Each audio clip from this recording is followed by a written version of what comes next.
Oh, now district. See, I was just about to share updates and now I'm getting emails from districts. Really? This is why I didn't want to send anything out to you guys because they aren't very quick. Hold on. Let me see if what the update from Forest Hill is. Okay, Forest Hill, what do you got for me? Okay, she's done nothing. I don't know what the point of that email was. Okay, back to the meeting. Back to my files, to agenda. Can you guys see that or not? No. No, Teresa, we don't see it. Okay, just work. Sorry, I just did this and it worked, but hold on. We were just able to see it a second ago.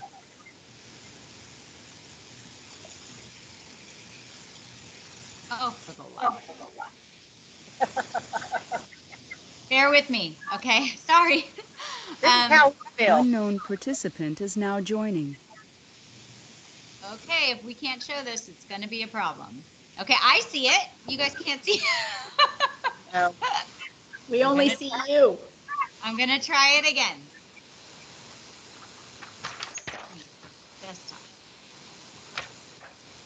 Okay, I'm doing something clearly wrong. Let me put it on my desktop. Maybe that's what the problem is.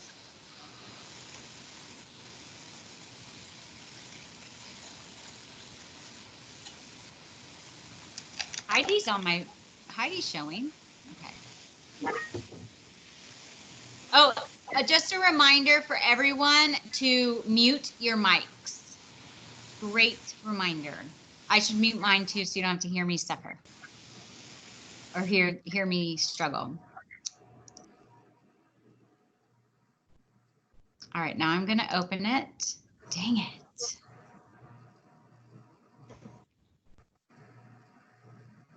Okay, let me turn off you don't have to watch me do this. Okay, and let me turn off my mic. It's going to take me 1 second.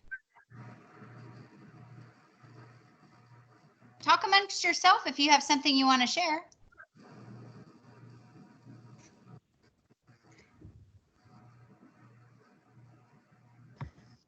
So Teresa, you did ask about Forest Hill, and essentially where we are in Forest Hill is for the next 3 weeks, they're just sending, the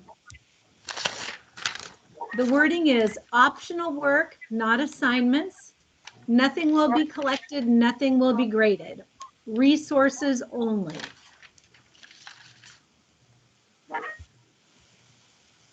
Okay, that's what I figured. She just didn't update the thing. I'll put that on there.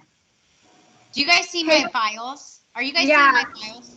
Okay. Yeah, we see and your I'm getting files. closer. I'm getting closer. Yeah, you're getting there.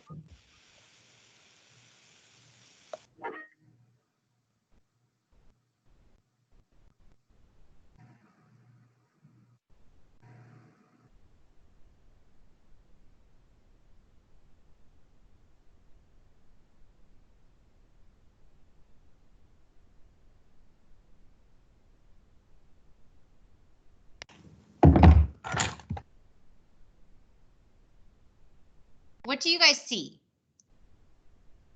Not what I want you to see. Oh. Nothing now. We see the face. we see the Now we other. see your file. Yeah. We see your. Now we don't. Now we just see faces.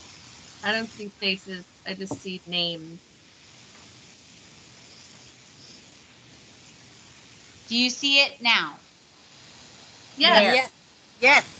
Hallelujah. Yes. Okay, 5 minutes behind schedule because of my lack of figuring this out. Okay, so here's our agenda. I'll send the agenda to you, and I will also send the district closure document that we will review that's going to cause a lot of people anxiety. But I just want to review what we know right now. First of all, at 3 o'clock today, Placer County went into essential functions only for people to exit their homes. So that just went out at 3 o'clock if you guys weren't aware. So you are not supposed to leave your house unless you have essential functions to take care of. So things are moving to more of a lockdown sort of mode. And every second we are learning new things. So always be ready for the next announcement. So as far as what we know now, the federal government has not waived the federal requirements under IDEA. We are still waiting for an update. A lot of districts hoping that that would be the case, but their silence is kind of making a lot of us feel as if that may not be the case. So what does that mean? That means everything in FAPE is required of our students. Obviously, school closures have different requirements, and so that's why we need to talk about what we're going to talk about today. District closure information is fluid. I want to say that, meaning that there is always a potential for change, which is why I pushed you guys off until Thursday afternoon at 3:30. I didn't mean to do that, but even now, knowing I'm still getting updates from districts, you have to take it with a grain of salt. It is a moment in time that I'm going to share with you, and that at any point a district could choose to do something differently. So please, patience is all I ask for. It's been required of me, and I haven't been that patient. So just know that. This is not the time to say, here's a little mantra, that we can't do it. I think Troy Tickle said this. It's time for us to think and say we will try and do it just differently and more creatively. And why do I put that there? Because the likelihood of us returning back to normal function after spring break is probably not great. Don't mark my words, but some counties have already just said that they're going to remain closed until May. And in some of our conversations with the governor himself said multiple times in his announcement 2 days ago that it was likely most schools were not going to return back until fall. So keeping that in mind, we are going to be looking at doing things to serve our kids, obviously very dramatically, because we have to follow the public health official guidelines. So do what you can, document it, and just know you're not alone. We are going to be documenting attendance of any sort through digital learning opportunities. Unknown participant is now exiting. Oh, okay. So documenting your attendance is not going to be on Aries. I'm talking about a separate document where you're going to, any communication, consultation, anything you as a teacher are having with a family in regards to a student, you're going to want to keep record. Session logs, most of you already keep session logs, but you're definitely going to want to have a session log if you're a teacher, probably, because that's probably the cleanest to keep record of services you may provide in a digital platform. And you're going to want to make sure you have the time, the date, and what goals you're working on. And we can get you a copy of a template of a session log that our itinerants use. And why am I saying that? Because the parents that are going to file due process for Comp Ed are going to file due process for Comp Ed, even regardless of our situation. So we don't know at this time if we will have protections from that during this time.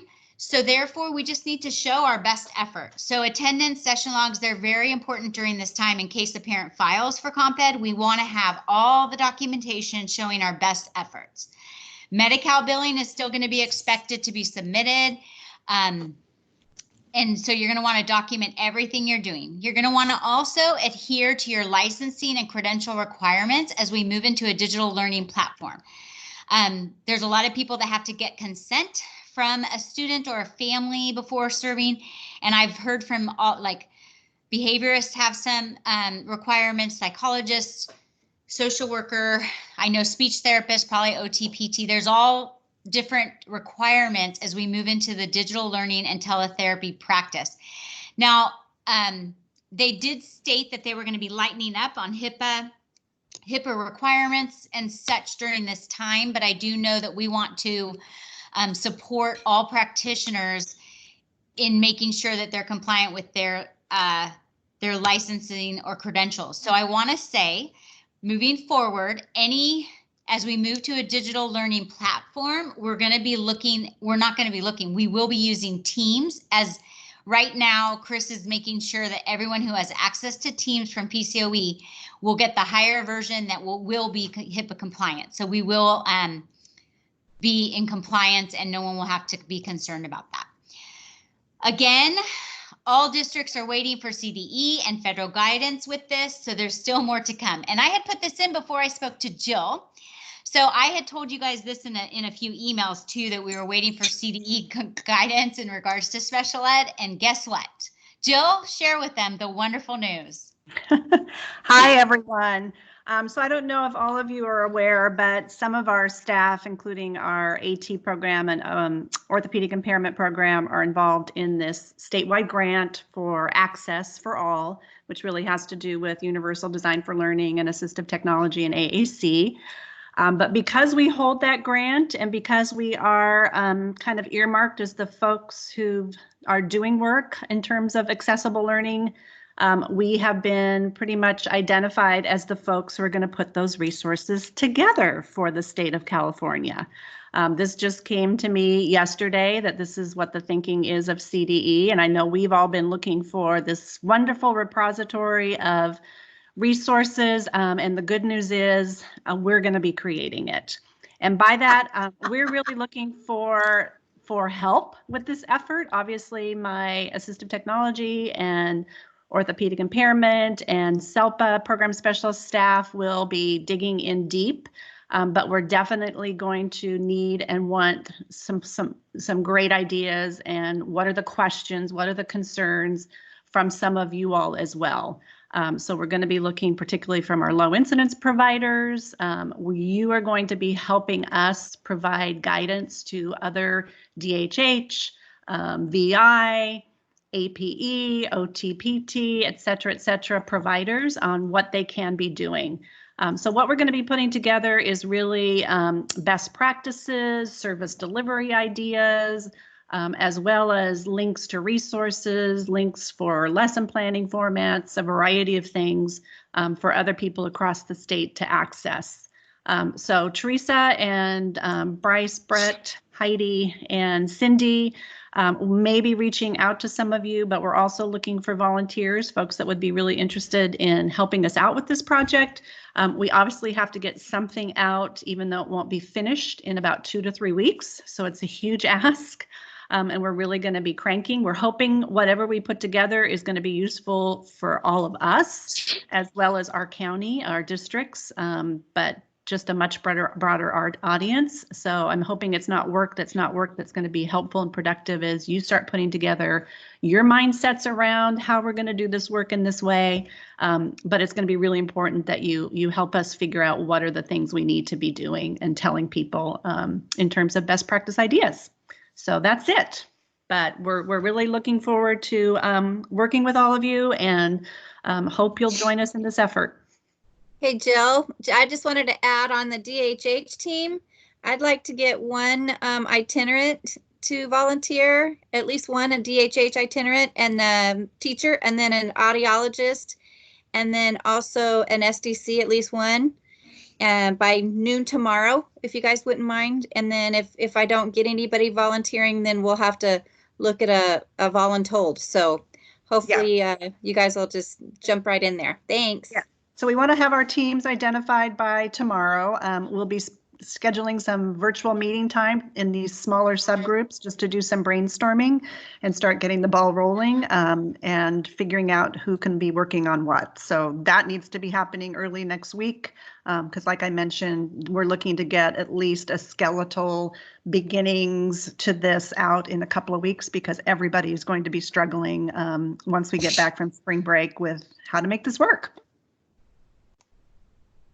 Thank you, Jill. This news says a lot about Jill and her open access grant team and us as a county office. You guys are leaders. I know that everyone has sort of been wondering, what does this look like? How do we do it? And the CDE came to Jill and asked her to put together our team. So that's a huge compliment to all of you. It's a bummer for me because I had hoped to send you guys all this guidance, but now you'll be creating it. Anyway, we're looking for an O&M specialist, a VI person, and like she said, the others. So just contact me, contact Jill. We want to get this team together by tomorrow. So thank you. Before I move on, Amy Banan wanted to say something, and so I'm going to let her chime in. Amy, now's your turn. Oh, okay.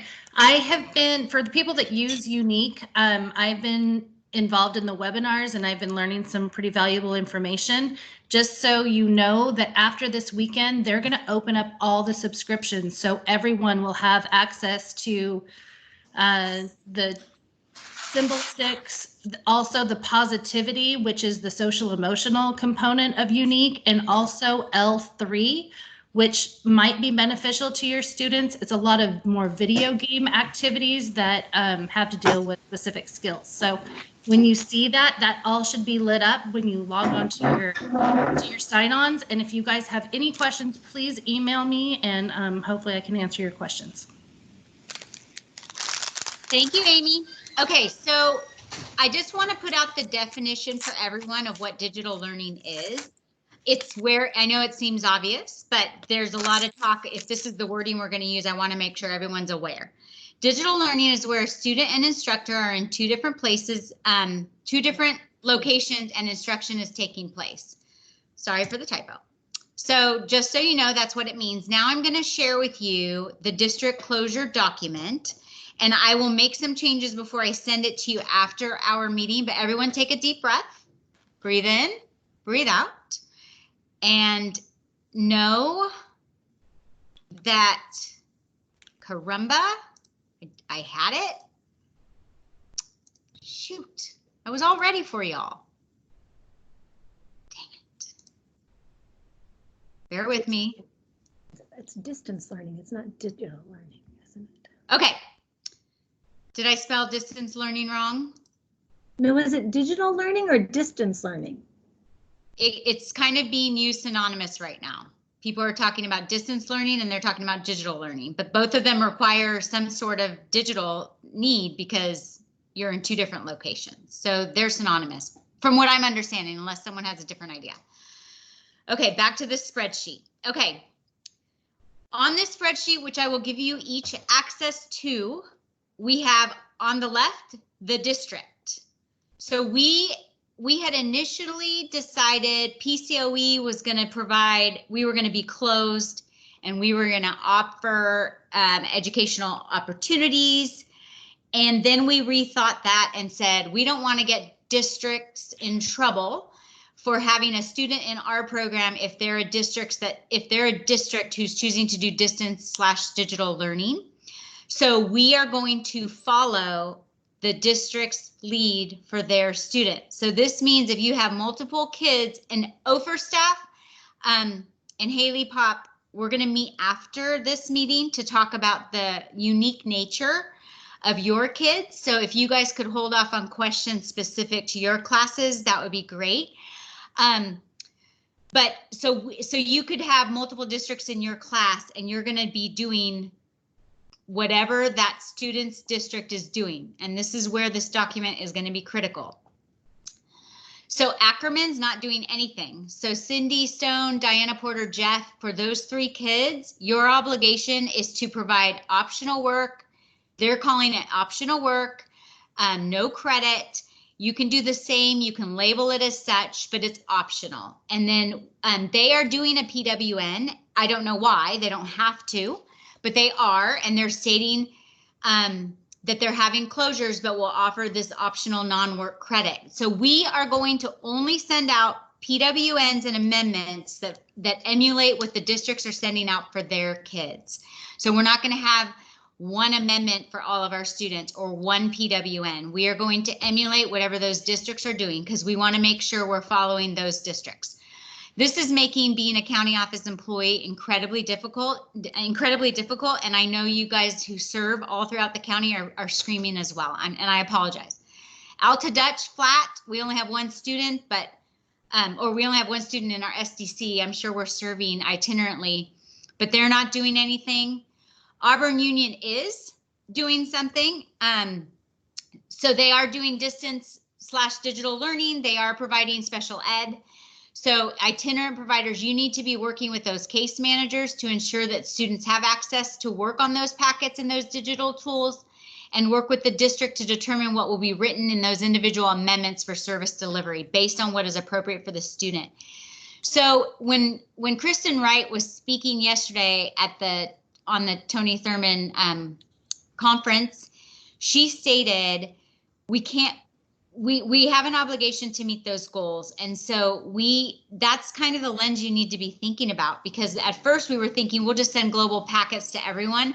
But for districts that are providing distance learning, we've got to be thinking about how they're going to have their goals met.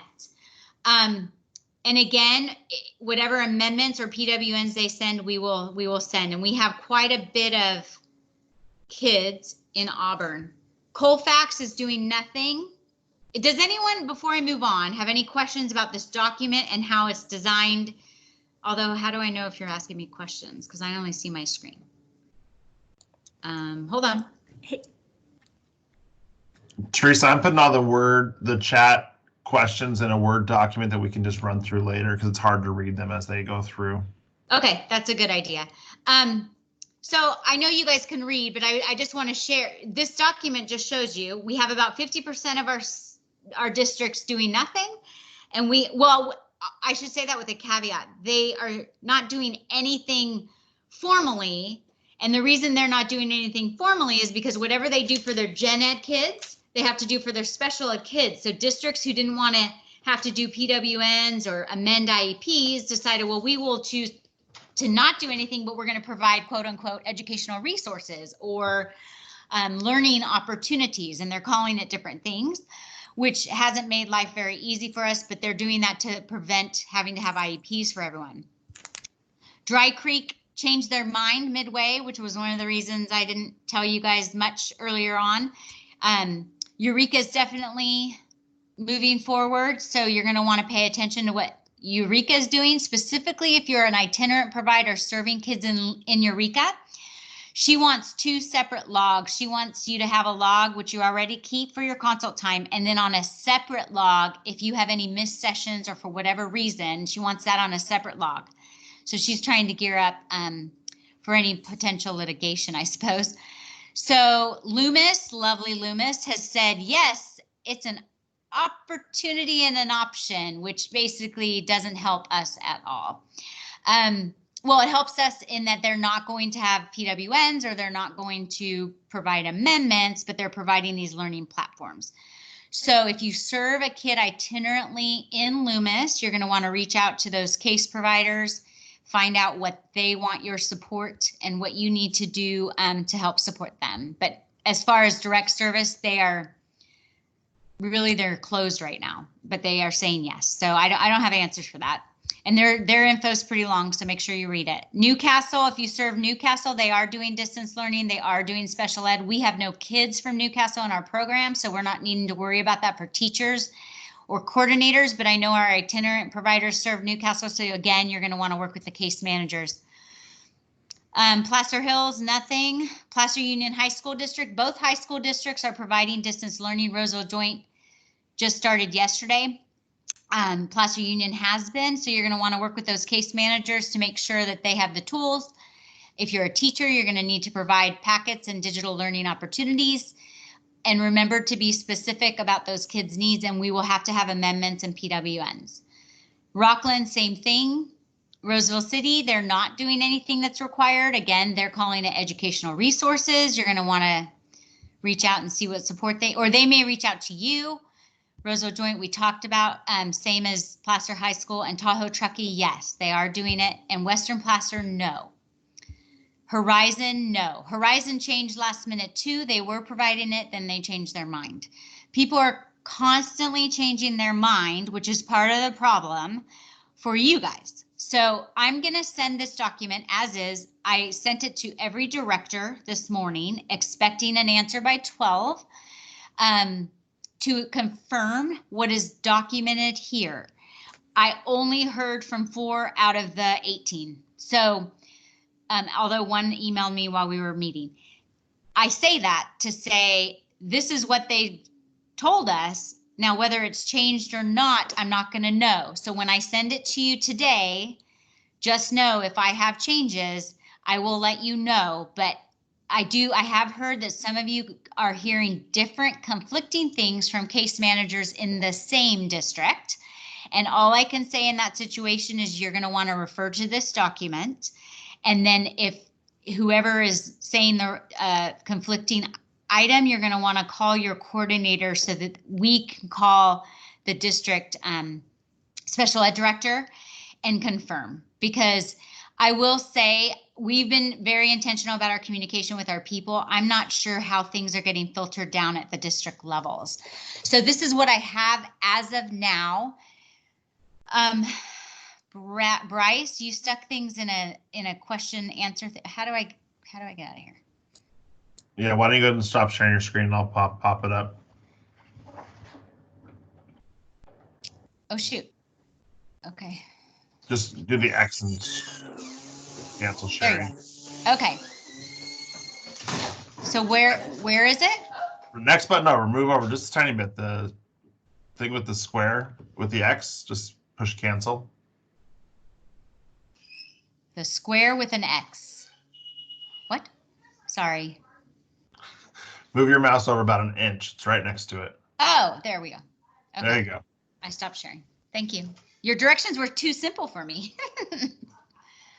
Okay.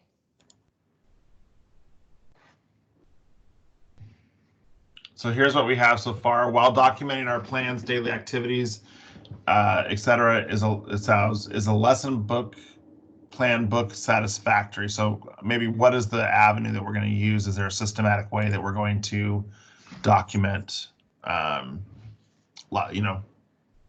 those resources? Okay. If you are just providing, let me clarify. If you are just providing resources to a district that is quote unquote closed, you do not need to be worried about documenting that.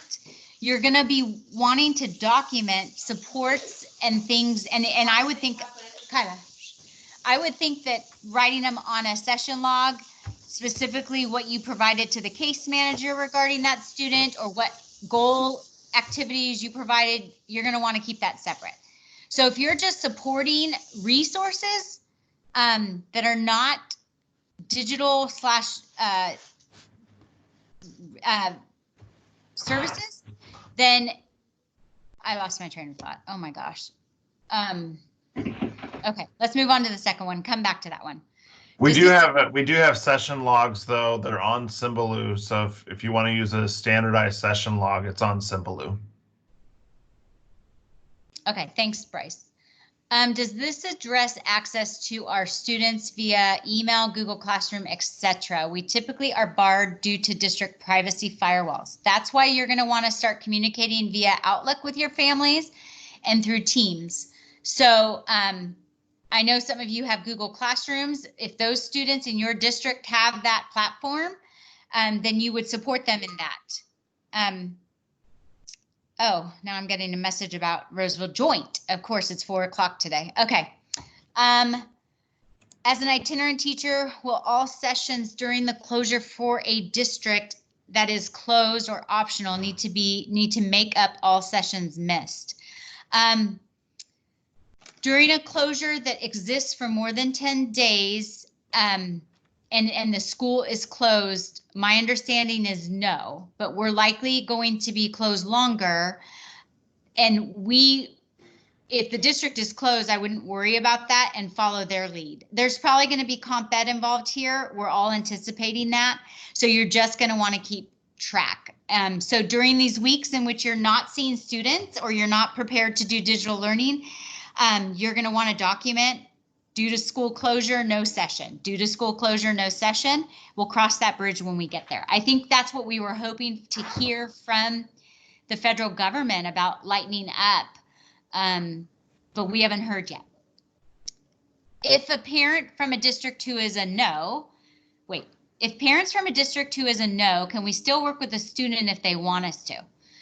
And you're not going to provide direct service. No, but you can provide quote unquote resources. I'd be very careful in saying, hey, I'm going to meet you for speech, or here's a bunch of, you need to follow what the district is doing, because I don't want, if that student isn't getting support in a specific way from their providers in that district and we're giving it, we just need to follow what the district is doing. How do we know what district a charter school is connected to? Wait, Teresa. This is Natalie. Can I stop you really quick? That was my question. Okay. So if the school is a no, I mean, can I get a stronger directive on that? Because parents have been in touch already. Is it absolutely we are not working with your student, or there happen to be a few assignments on Google Classroom if you checked? No, if you notice the schools that are no one's saying for the most part, we're not doing anything. They're saying they're doing nothing in regards to digital learning, but every district is okay with providing quote unquote educational resources or a website option, whatever. But you are not to call it digital learning. You're not to call it, you're not going to be providing services at all to the level that you would for a district that is open. So just keep that in mind. Nobody should be saying no to anyone in regards to support. You're going to say no in regards to services. And I don't mean to be ambiguous about that, but they are two different things. Support and resources is not the same as serving students during a closure. Does that make sense, Natalie, or not? It's clear as mud, isn't it? It is clear as mud. Yeah, I think it's just like, so will it not be interactive? Will it just be like follow Google Classroom and get this work done as you want to? Here's some online resources. Here's some ASL websites. Check these out. Yep. Just kind of more hands off. Yep. But you know what? You serve high school students in every high school district, minus Western Placer. I guess that's the district you're probably talking about in Rockland. Yes. But for the majority of your students, if they're Placer and Roseville, you'll be serving them. But yeah, that's exactly right. You'll be offering resources. Okay. Because that's what the districts are doing.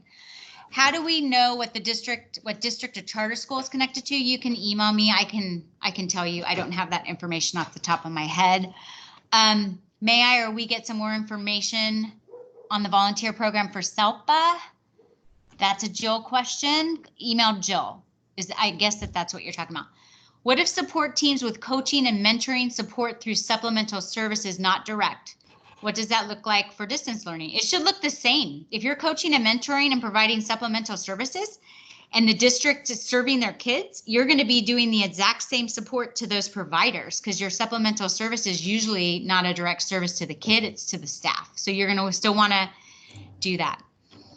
How are you handling present and future referrals? Great question. We are still receiving referrals. I'm reaching out to the district and I'm asking them what they want us to do with it. If they're sending them in, they are aware we are closed right now. If they've signed an AP and they are open and providing some sort of services, we are going to do our best to provide assessments for them. How do you do that remotely?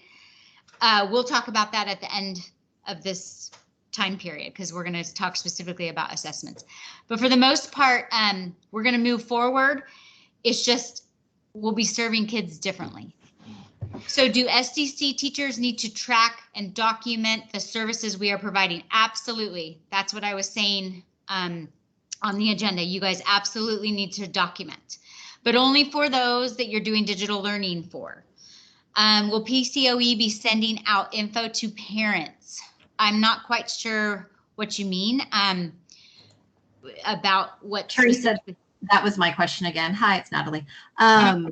Again, parents have been starved for information. Is this going to come down from PCOE? Like, yes, we're going to move forward with these students in this manner, and with these students in this manner, we're going to be moving forward in a different way? It's going to be a much more vague school messenger, basically stating that we are going to be following your student's district and what they're directing, what they're doing for their students. It's going to be very vague. So the specifics that come to your parents are going to need to come from you. I will be sending out a general school messenger, but I'm not going to delineate like Western Placer kids are not getting anything and Rockland kids are, and because that's not how the message we want to send. Every district wants to provide resources, educational resources and supports, but not every district is going to serve their kids during this closure. So that's the difference. I can't see Bryce, and sorry. Teresa, this is Jenny real quick. I have a question just to piggyback off of that. Do we know for a fact if districts have reached out to families and have said the expectation is your child has learning opportunities, or the expectation is that your child will participate in distance learning? Like, has that been sent to parents from the district? I do not know what your parents have received from their school districts. I doubt our students I know your kids are on Loomis's Messenger, but I don't think our student, like a Western Placer kid, I'm not sure that they're getting messages like they're sending out to their students because they're not on their emergency message, which is why I can't send a specific one to each student. It will be a generic one that we're following the district. And if they're curious, every single district is updating their website on what they're doing for students right now. So we could direct them to their school district's website. This is a complication because districts are not aligned. And all I can say is I wish that we would do something, but in one fashion, but we can get certain districts in trouble, which is why we're going this route. It's very hard, I know, but my message tonight is going to be very vague, that PCOE has been working diligently with the school districts, getting clarification on how they are planning to serve their students. And you should be hearing from your teacher. And you guys, all of us are going to provide resources and learning opportunities, whatever that looks like. But more specific, that's going to be an individual student situation. Digital learning officially began at different points in times for all districts. I'm going to tell you guys all that I'm not a prophet, but I have a feeling that every district will be going to digital learning after spring break if we're still closed. Roseville, all I know is Roseville Joint started yesterday. Placer Union High School District started Monday.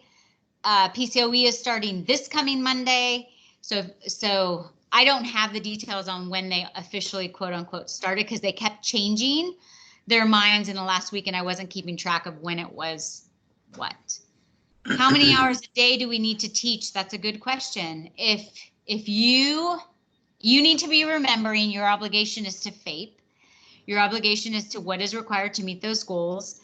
And if we are moving to a digital platform, you're going to have an amendment and you're going to be talking about what that will look like for those students. And that's going to be up to you. I don't really know. I think it would be different depending on the student. And we also have an obligation to be looking at what ed benefit can a kid truly get? And you guys need to be talking about that because I know a lot of you are saying, my kid can't see or hear and they need facilitation. So how would I support them in a digital platform, which is what is going through my brain. So that is something we kind of need to talk about. And eventually we may be, I don't know. I don't really know. It's going to be individualized. I can't say for a teacher, hey, you're going to teach 1 hour a day. I don't have the answer because again, we have to be looking through the lens that each kid has an individual education plan and each kid has different goals and you are responsible for goals. Microsoft Teams is not accessible for students using screen reading software. Zoom platform is accessible for VI sessions. Oh, okay. I'll have to talk to, I will have to talk to Chris about that because maybe there is we'll need to talk further about that. Zoom does not have protections for us specifically that don't cost money and it's complicated. So we will have to talk about that. What about families that have not replied? Do we just record our attempts? So many do not have access. Yeah, you need to record. You need to record all your attempts to families because the biggest message right now is we need to be, especially you guys as teachers, is touching base with families so that they don't feel disconnected. It's uncharted territory for everyone, but I can only imagine for a special needs parent who's used to their child being at school all day long. You calling a family and saying, hey, are you okay? Is there anything that you need? And being human is not a bad thing to be doing. And I would document your conversations. I would document your outreach. I would document your attempts. Just keep documenting because we want to show our due diligence in our attempts. If a district is providing nothing or educational learning resources, we do not complete a session log. If a district is providing support, i.e. Loomis, I would need to complete a session log and provide academic support. Loomis it's an option. So this is why I'm irritated with Loomis because they say it's yes, but it's really not because they're not doing PWNs and they're not doing amendments. So If you please read the language about Loomis when it comes to support, because she's very clear about what that looks like. But you don't have it now to look at. I haven't sent it to you, but look at it. What if our services are for using equipment in the classroom? If your services, well, I'm assuming if your kid is using equipment in the classroom, it's for access to education. So you're going to need to think about what equipment that kid may need at their home to have access, and we will need to provide it. Can we please hold a separate meeting regarding assessments for the remainder of the fiscal year? That's probably a psych, I'm imagining. Yes. Sure. Are we having IEPs for districts that are closed? Yes, we are. Districts know that we're continuing on. A lot of districts have chosen not to hold IEPs, but they have given permission for us to proceed. And the reason I told them that we wanted to proceed is because there's very few hours in the day. And if school gets started in May, there's no way any of us are going to spend 100 hours in IEPs trying to get them done before the year's up. So we're just trying to keep away from a backlog, but we are holding IEPs for districts that are closed. What is the current directive for our aides? Right now, your aides should be hopefully doing some online trainings. They can support you if you have to go print some stuff or whatever. Just keep 6 feet away. Where our offices are closed, but for essential functions, if you're finding that you have work that needs to be done, you need to communicate that with your coordinator and work out what you need, because we know we have to serve our students, and that's the bottom line. Teresa, I'm sorry, this is Natalie. Can our aide, if we're going to start digital learning, can our aides, since our aides are also teaching with us in the classroom, can they be doing some of the teaching as well? No, they are not on the IEP. They are not on the IEP and shouldn't be providing instruction for goals. So if they're doing that, they should be supporting you guys and but if they shouldn't, no, that would not be good, because they're not a credentialed teacher, and credentialed teachers are the ones required for those goals. Can we hold, can we give the passcode to parents for the subscription website that PCOE subscribes to?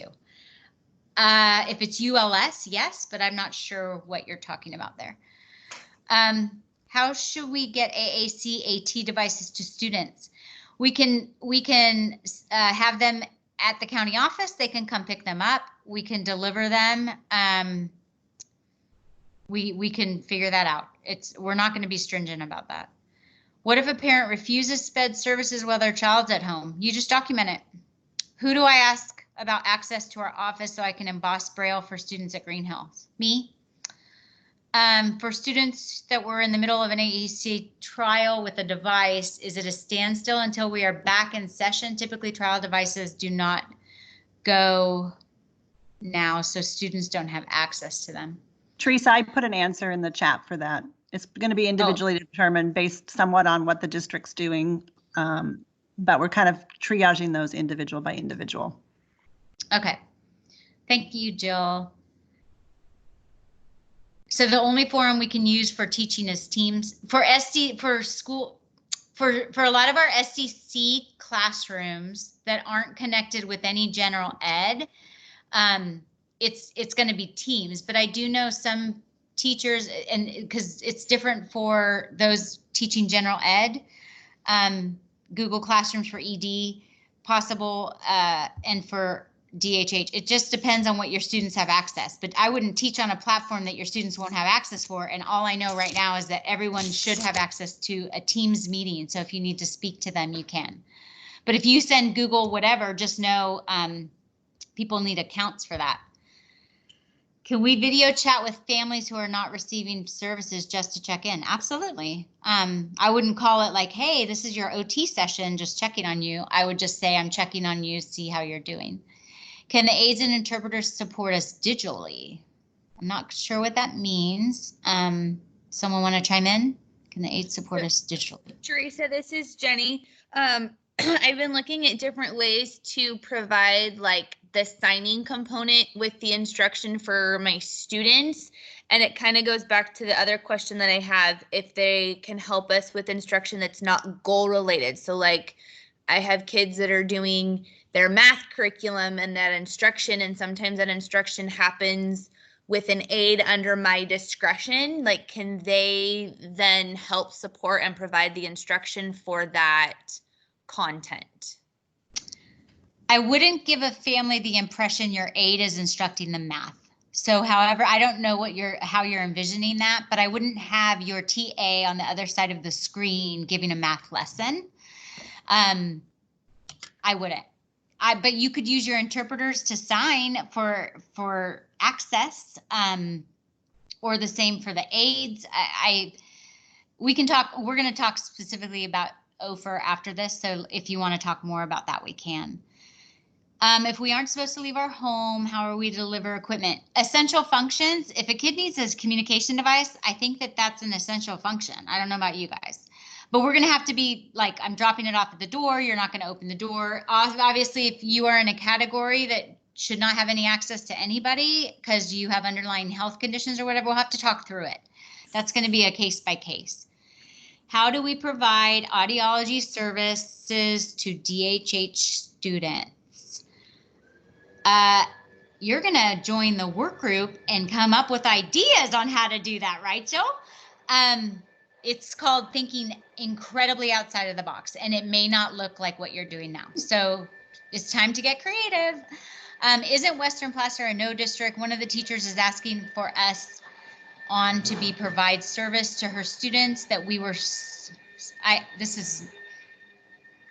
one of the teachers is asking for us to provide services to her students that we serve since she's been trying to provide service. I'm not sure what that means. Western Placer is not providing services right now. So if a teacher is asking you to provide services, I need to know about it because I will need to call Susan Watkins. But if it's about providing support to that teacher, then yes, you can provide support because Western Placer is offering support. Teresa, this is Janae. Okay. Hi. Western Placer, I'll send you the email on their Schoology page. The high school says that distance learning starts on Monday and the middle school the same. So I will send that to you so you can get clarification. I appreciate it. Again, Yeah. That's why I haven't wanted to send this document out because it's constantly changing. So what it's going to mean is you're going to get this document. And as I find out information like that, I'm going to be updating it and I'll have to keep sending it out because this is absolutely crazy making. I think what districts are doing, and I do think everyone's going to go to digital, is because they see that there's not a light at the end of the tunnel and they're going to have to prepare and just get ready. And some may just do it sooner than others, which is what I think Western Placer has figured it out. Picking up equipment and supplies at the annex. Yes, they should call ahead. We'll have to organize that. We'll have to take each case as it comes. If aides are wanting to help with instruction that is not goal related, aides should not be providing instruction on a digital platform. I'm just going to say that now. And the reason is you're going to be working on goals. That's your point. And your ELA math and all that. And your aides are not credentialed to do that. So they shouldn't be doing that. Many of our VR students require one-to-one aides to access curriculum. How does this work at the district level? You're going to have to be the creative one. Again, this is one of those situations we're going to have to figure out. This 6 feet of separation between students is going to make direct instruction very difficult when it comes to O&M, VI. So we're going to need to talk through this. I don't have the answers. I had hoped CDE was going to provide it to us, but apparently you guys are going to be the ones providing it to them. So it's not funny. I'm just laughing out of nervousness because it's I'm sorry, Teresa, this is Karen. I just was wondering, so we're still actually considering 6 feet of instruction even under the federal direction? I didn't say anything about anybody serving in person. No, I was just stating that I was a little freaked out. It's nearly impossible. Sorry. No, it's nearly impossible to do any instruction with our type of students from afar.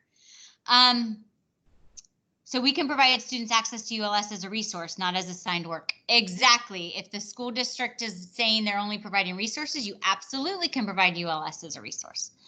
If we want parents to return a rating scale back to us, to what address should it be mailed? Oh gosh, they're having very limited, oh gosh. James said that 360 will be getting mail, so it should probably go to 360, but it should be attention so-and-so. Yeah, they're just going to have limited staff for delivery. So just keep that in mind. How do we assess for upcoming tries, annuals, and transitions? The expectation will be that you have to, but if you cannot, like a site can send home a rating scale. A speech pathologist could do an interview, but there are going to be things you can't do digitally or remotely, and you're just going to have to document it. You have to do it at a later time, or when they lighten up the restrictions, if we can bring people in, we're going to have to just wait and see, but you're going to have to attempt, quote unquote, to the best that you possibly can. Take the knowledge that you have, surveys with the parents, talking to students online for those that can, but for those that can't, you're just going to document that I got the information as far as I could without having contact with the student. It's going to be tough. Many of our DHH itinerant students who use equipment currently have their equipment locked up at their schools if they need it. How are we going to get it and deliver it? Schools are closed, but leadership is on call. Leadership may not be at the sites, but they're on call. So if we need to get to a site and need to get equipment for a student for access, just work with your coordinator to get in contact with who we need to at the district level. So that's my answer about that. You guys are amazing. I know that this conversation is going to leave you more crazy than when it started. So all I can say is I'm sorry. Teresa, can I just add a couple of things, Teresa? It's Jill. Absolutely, please. And I want to add another question too afterwards. This is Cindy. Number one, I do want to acknowledge how amazing Teresa was in just reading through all those questions and coming up with an answer off the top of her head. That was very impressive, Teresa, and a big load. I do want folks to just be thinking too, digital or distance learning will look different when you're in stay in place versus when you're not. So there's certain things you're just not going to be able to do when you're under this health mandate order to remain in place in your home. That you might have done otherwise, and you're just going to have to remember that and keep that in mind. So if you would have done something and been able to go get a resource and get something delivered, but you can't because you're following a much more important order, you're doing the best you can. Once some of those restrictions are lifted, if they are lifted, hopefully at some point while we're still doing distance learning, that will make things different. So once you're able to leave our homes and do things beyond just essentials, then we may have more options for what we can do. So just keep that in mind that, first and foremost is that health and safety mandate, and you're just going to do what you can. And if you can't do it, you can't do it. Okay, and then this is Cindy. I've had quite a few questions on what are the teachers' responsibilities basically to have their aides or interpreters doing anything during this time, or do they just leave them alone and assume they're doing their videos or whatever they're doing, and they don't have to try to find something for those aides or interpreters to do? Teachers are not responsible to find busy work for their aides. Right now, unfortunately, they're fortunate. They're at home right now and their work is optional. It's just the nature of their position. You guys as credentialed and licensed people are in a role where we have an obligation to serve our students, and we are going to do that to the best we can in these circumstances. Unfortunately, I don't mean to be harsh about this, but an aide shouldn't be tutoring or providing instruction in a learning platform when we're going to have limited time with families as it is, and it should be coming from a teacher. Just to keep yourselves out of hot water. That's the reason. In these days and times when it says that a teacher's doing the instruction, it should be the teacher doing the instruction. Usually our TAs are supporting us in that instruction, but on this platform, I don't see how that will be. So hope that clarifies that. All I know is this is something we've never had to think about before. If we wanted to do teletherapy or whatever, we all would have gone into that field. And I've ran from the idea of it because ethically, I find it very difficult. And I'm a speech therapist who doesn't need to be near someone teaching Braille or, giving sign language. So anyway, it is very different. And I think it could be the future for situations like when smoke happens or fires. We may immediately go to a digital learning platform. Who knows how this is going to all play out in the long run? All I know is it's going to require everyone's brains to be expanding to an area that we've not been before. And I really wanted to provide each of you with guidance on this is how you're going to do it.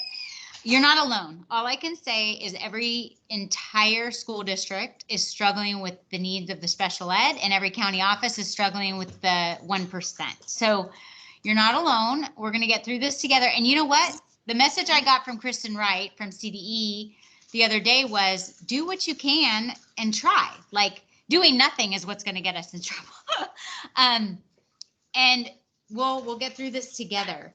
I have gathered, as far as SDC teachers go, thank you so much for contacting families. I know we still have a lot of families that we're not having any luck with, but we are, for those families that need hotspots, PCOE can provide that. But for those families that are going to need a computer, we're going to be looking to ask the school districts to help us with that.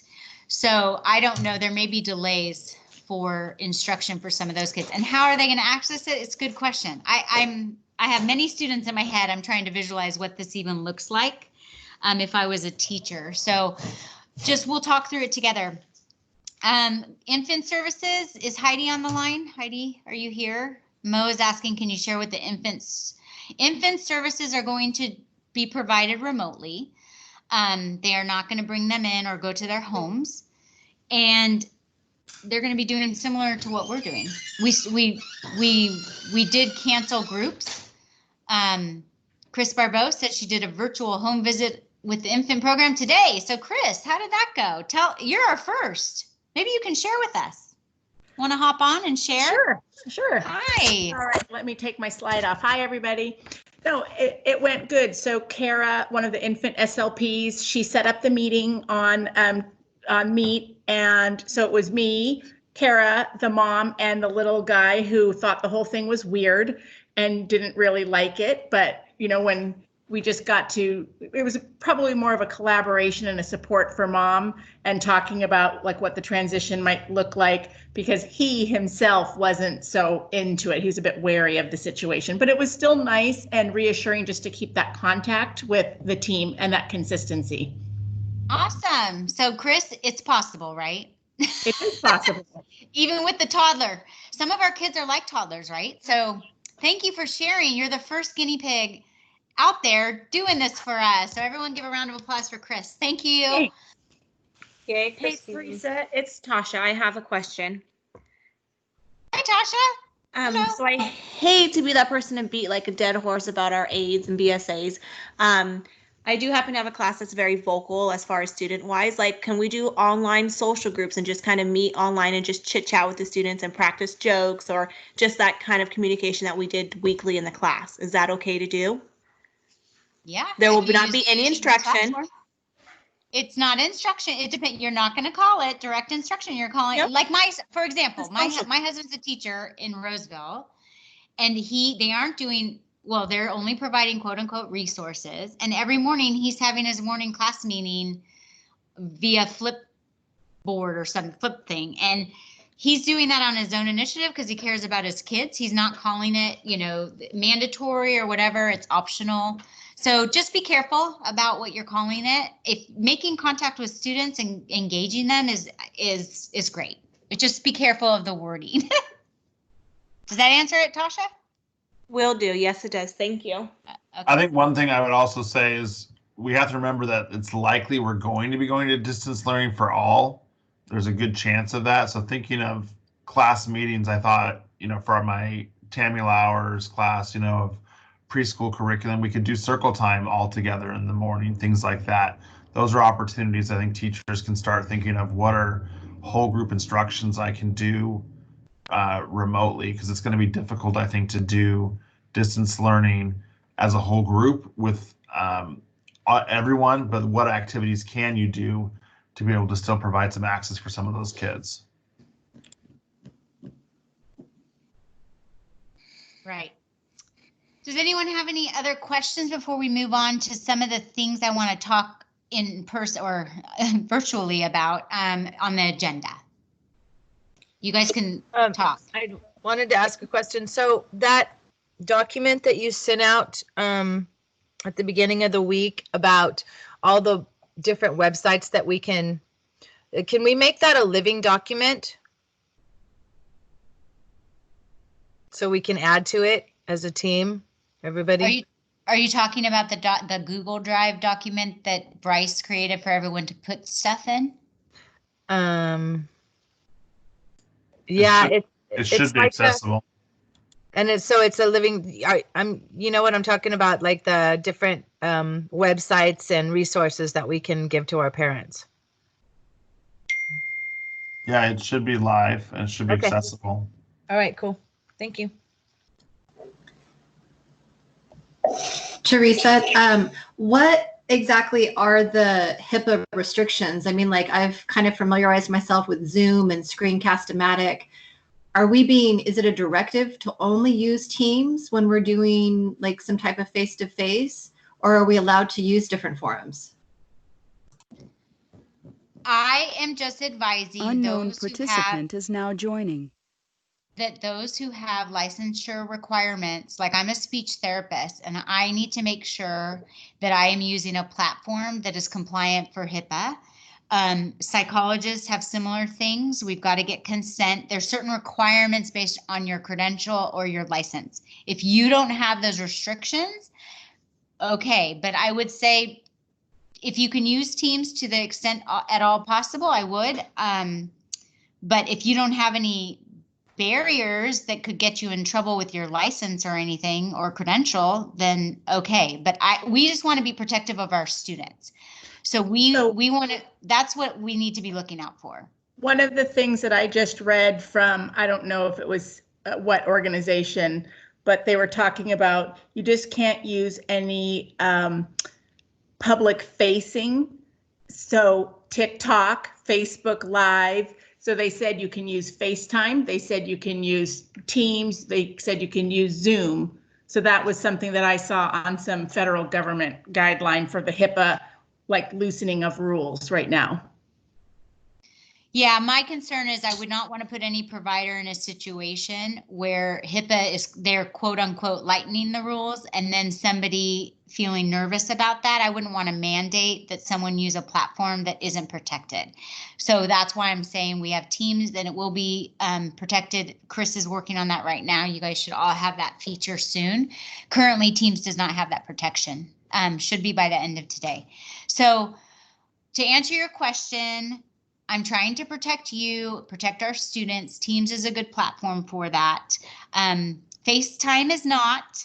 So I did hear Roseville Joint was using FaceTime. I would caution, as a speech therapist, I probably wouldn't use anything but Teams right now. But you guys are your own individuals and you're responsible for your own license. But PCOE is providing Teams. So is that a diplomatic political answer or what?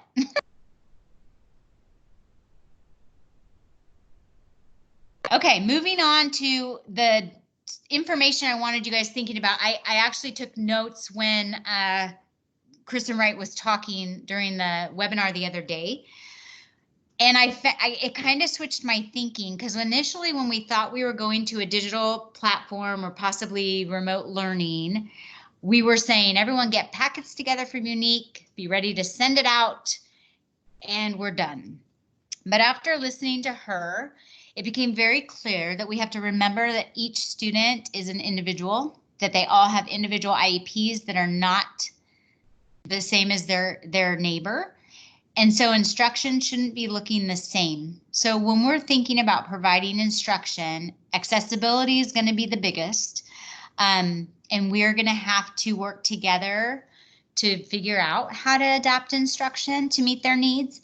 And then to assess to the extent to which a student with a disability will be able to attain educational benefit from the digital learning platform. So when I think of some of our deafblind students through a digital platform, I would have to ask myself, depending on that student, can they get ed benefit through that platform? And if they can't, we have an obligation to talk about that during this time. And that may be a kid we have to do comp ed with later. I'm not sure, but every kid's individual.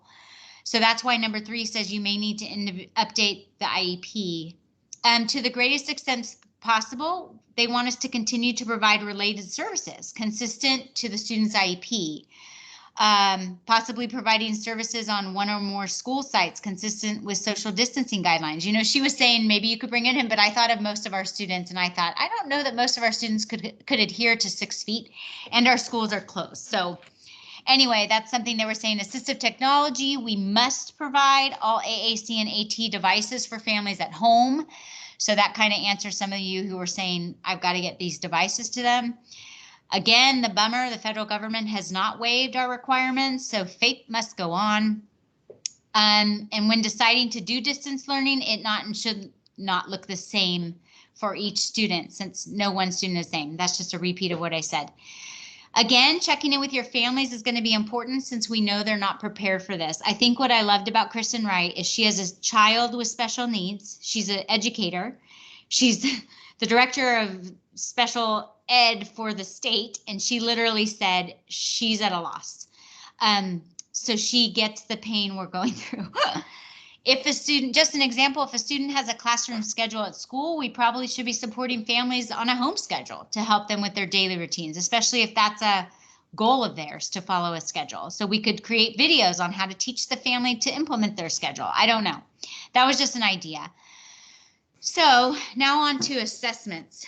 Actually, I think I'm going to schedule a separate meeting for assessments, unless someone has a specific question about assessments that I didn't answer already. Anyone want to chime in?